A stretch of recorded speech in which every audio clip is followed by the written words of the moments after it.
दोहा में मुज़ाकरात की बात भी हो रही है और इससे पहले भी आपको पता है कि 2020-21 में भी दोहा मुज़ाकरात हुए थे। तो उस वक्त भी इसी तालिबान जो अबूरी हुकूमत है, इन्होंने कहा था कि हम अपनी सरजमीन किसी मुल्क के ख़िलाफ़ इस्तेमाल नहीं होने देंगे। इस बात को 4-5 साल हो गए हुए हैं, लेकिन अभी तक वो अपने वादे को पूरा नहीं कर सके। इस मरतबा के मुज़ाकरात कितने इंपॉर्टेंट हैं और इसमें क्या मामला तय हो सकते हैं?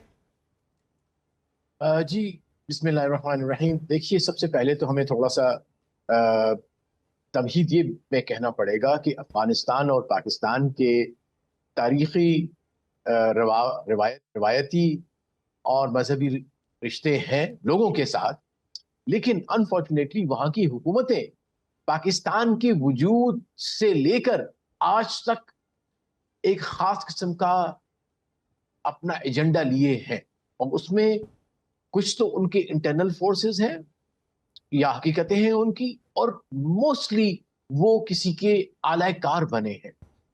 अब जहां तक इन तालिबान 2 का ताल्लुक है, 2.0 का ताल्लुक है, तो ये तो इनको तो बड़ा ममनून होना चाहिए था पाकिस्तान का। हुँ। और हम सब एट द कॉमन लेवल भी यही सोच रहे थे पाकिस्तान में कि अब मसाइल हल की तरफ जाएंगे। वहाँ ड्यूरेंट लाइन में की तरफ से कोई दरअंदाजी नहीं होगी, वहाँ के कैंप्स जो हैं वो बंद होंगे जो नॉन स्टेट एक्टर्स के हैं। यहाँ से इज्जत और एहतराम से जो अफगानी 3 मिलियन मेहमान हमने रखे हुए थे गुज़श्ता 4 डेकेड से, उनको वापस भिजवा दिया जाएगा। लेकिन ये सब कुछ उसके बरअक्स हुआ। हुँ। अब मसला ये है कि उसकी क्रेडिबिलिटी जो तालिबान के रिजीम की है, वो मैं समझता हूं कि बहुत मखदूश हो चुकी है, क्योंकि वो पहले ही दोहा वन जो हुई थी एग्रीमेंट, जिसके अंदर पाकिस्तान का भी बहुत बड़ा किरदार है उनको आगे बढ़ाने का, उनको फैसिलिटेट करने का, और बगैर किसी ब्लड शेड के ट्रांसफर ऑफ पावर इनके पास आ गया, उन्होंने कब्जा कर लिया काबुल पे। हुँ। सो अब ये है कि बड़ी वाज़ेह बात है, पाकिस्तान 3 चीजें चाहता है कि डिप्लोमेटिक डायलॉग आपके साथ होगा, क्योंकि आपको करना पड़ता है, बहुत ज़रूरी है, क्योंकि उसी से डिफरेंसेस जो हैं वो आपके हल होते हैं। लेकिन एक मजबूत डिटरेंस हमें कायम करना होगा। अफ़गान की अपनी हुकूमतों की अगर कोई गैर कानूनी काम करते हैं और नॉन स्टेट एक्टर्स के खिलाफ, हुँ। तो मैं समझता हूं कि जब तक के तालिबान की तरफ से मुकम्मल यकीन दहानी नहीं कराई जी हाँ। जाएगी कि अब से पाकिस्तान के खिलाफ कोई भी नॉन स्टेट एक्टर नहीं जाएगा उनकी सरजमीन से, तो मैं समझता हूं कि ये पॉसिबल है, क्योंकि इसके अलावा तो कोई हमारे मसले नहीं है, बल्कि एक लिहाज से दो जो मुल्क हैं आपस में इतने को बिल्कुल ज्वाइंटेड ठीक हैं है। वाज़े तौर कि पर डिपेंडेंस है। वज़ीर-ए-आज़म शहबाज़ शरीफ ने भी आज गुफ्तगू की है। बलोच साहब इस पर भी बात करेंगे। शहरयार खान हमारे साथ मौजूद हैं। शहरयार, आज अहम इजलास हुआ, उस इजलास के हवाले से बताइएगा। जी बिल्कुल, वज़ीर आज़म शहबाज शरीफ की सदारत में ये इजलास हुआ, तो इसमें जहाँ इस अमर पर तशवीश का इजहार किया गया कि अफ़गान सरजमीन से हमले किए जा रहे हैं और इसमें अफ़गानी भी मुलव्वस हैं इसमें, तो वहीं पर एक वाज़ेह पैगाम ये भी दिया गया कि अब ये हमले किसी सूरत बर्दाश्त नहीं किए जाएंगे और इनका भरपूर अंदाज में जवाब दिया जाएगा। और गुज़श्ता दिनों में भी इसका भरपूर अंदाज में मुँह तोड़ जवाब दिया गया, और इस पर जो है इजलास ने army chief field marshal Syed Asim Munir समेत तमाम मुसल्लह अफवाज के खराज तहसीन पेश किया। जो हमारे वहाँ लोग जो शहीद हुए उनको खराज तहसीन पेश किया गया, और उसके साथ साथ बड़ा वाज़ेह एक पैगाम दिया गया कि अफ़गान महाजरीन का जो मसला है उनको वतन वापस भिजवाने का जो अमल है वो जारी है, और 16 अक्टूबर तक 14 लाख से ज़्यादा जो है अफ़गानी वो वापस भिजवाए जा चुके हैं। और ये बड़ा वाज़ेह अंदाज में बताया गया इस इजलास में कि अब कोई भी अफ़गानी जो है उसकी जो बेदखली की जो तारीख़ है उसमें तोसी नहीं की जाएगी, और पाकिस्तान में अब सिर्फ वही रह सकेंगे जिनके पास वीज़ा होगा, और जिनके पास वीज़ा नहीं होगा उनको फौरी तौर पर बेदखल कर दिया जाएगा।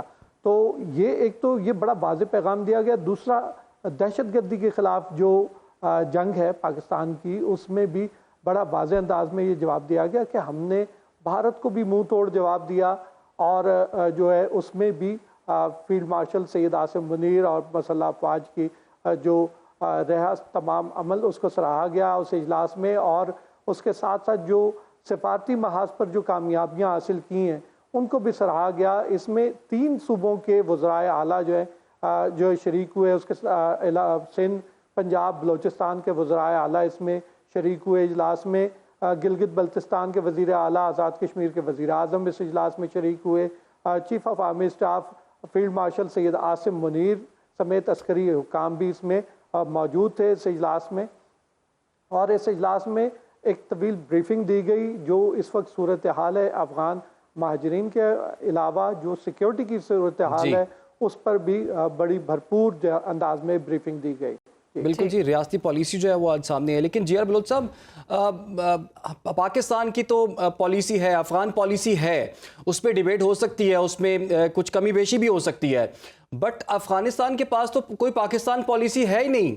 और दूसरी बात ये कि पाकिस्तान तो अफगानिस्तान पर डिपेंड करता ही नहीं है, लेकिन अफगानिस्तान की हुकूमत और अफगानिस्तान की आवाम पाकिस्तान पे डिपेंड ज़रूर करते हैं। तो इतनी बड़ी डिपेंडेंसी के बावजूद जो है इनको शय किससे मिली थी? और उस टाइम के अंदर जब उनके वज़ीर ख़ारजा जो हैं, इत्तलात तो पहले ये भी थी कि वो पहले पाकिस्तान आना चाहते थे लेकिन इंडिया वो चले गए, तो इंडिया में उनकी मौजूदगी और वहाँ से बयानात दागना और साथ ही साथ जहन में ये भी होना कि हम तो पाकिस्तान पे डिपेंडेंट हैं, तो आखिर वजह क्या बनी कि सूरत हाल यहाँ तक पहुँच गई? पहले तो मैं थोड़ी तस्हीह कर दूं आपकी कि ये कहना गलत सही नहीं होगा, दुरुस्त नहीं होगा कि उनकी कोई फॉरेन पॉलिसी नहीं है। कभी कभी कहते हैं कि कुछ ना करना भी एक पॉलिसी होती है। अच्छा। लेकिन बड़ा वाज़े नजर आ रहा है वो एक अपने फॉरेन पॉलिसी के ऊपर है कि जी हम और उनको एक डिल्यूजन है अपने मुताल्लिक कि जी हमने अमेरिकन को यहाँ से निकाला, रशियन को निकाला और उससे पहले बाकी जो तारीख है। तो चाइना के साथ भी बातचीत करना शुरू की उन्होंने, चाइना ने भी उनके साथ बातचीत की, रशिया के साथ बात की, रशिया ने तो उनको रिकग्नाइज भी कर लिया। अब जो इंडिया के साथ हुआ है तो ये बड़ी वाज़े नजर आ गई कि अब फॉरेन पॉलिसी है लेकिन किस डायरेक्शन की है वो वाज़े हो गया कि बाकी जो ममालिक मैंने कहे उनसे तो फायदा लेना है, लेकिन इंडिया के साथ इसलिए जाना है कि पाकिस्तान के खिलाफ लिवरेज किया जाए, पाकिस्तान को ब्लैकमेल किया जाए, और खुदा ना खास्ता अगर बुरा वक्त आता है और फिर पाकिस्तान और हिंदुस्तान की ईस्टर्न फ्रंट पे कुछ होता है तो हम एक वनरेबल कम अज कम फ्रंट उनके लिए खोल दें कि जी यहां भी कुछ फौजी रखनी पड़ेंगी आपको। तो ये मुझे तो कभी कभी लगता है कि ये हो सकता है कि ये डिवॉल्व डॉक्ट्रिन की दूसरी सूरत है। This is the second form और थर्ड फॉर्म और दी better form of devolve doctrine, जिसमें वो नॉन स्टेट एक्टर्स के अलावा नाउ फिजिकली जो अगर कोई स्टेट अगर उसको कहा जाए जो अगर रिप्रेजेंट कर रहे हैं स्टेट को, जाहिर है चूंकि उनके कब्जे में है अफगानिस्तान, लिहाजा ये तो उससे डिवॉल्व टू हो जाता है डॉक्ट्रिन कि अब वो ना सिर्फ के नॉन स्टेट एक्टर्स को इस्तेमाल करेंगे पाकिस्तान के खिलाफ, लेकिन अब वो अफगान गवर्नमेंट को भी करेंगे इस्तेमाल। बिल्कुल। तो और ये बलोच साहब हमने देखा कि नॉट एक्सेप्टेबल टू अस। ये बहुत बड़ी डेवलपमेंट है, पाकिस्तान की जानिब से मुंह तोड़ जवाब भी दिया गया और फिर परेशान होकर उनकी जानिब से कहा गया कि हम सीज़ फायर चाहते हैं। 48 घंटे के लिए उन्होंने सीज़ फायर की दरख्वास्त की, वो सब कुछ भी हो गया। वज़ीर आज़म शहबाज शरीफ ने खिताब भी किया और हमने अब से कुछ देर पहले उनका बयान भी चलाया। उन्होंने कहा कि अफगानिस्तान अपनी सरजमीन पाकिस्तान के दुश्मनों के खिलाफ इस्तेमाल से रोकेगा तो ये मामला तय पाएंगे। आपके नज़दीक इस वक्त बड़ा चैलेंज क्या है हमारे लिए? इत्तेमाद की कमी है, इलाकाई सियासत, या दोनों ममालिक की अंदरूनी कमज़ोरियाँ हैं जो ये सारे मामलात को ख़राब कर रही है? इस बहरान से निकलने के लिए पाकिस्तान के पास कौन कौन से ऑप्शंस हैं?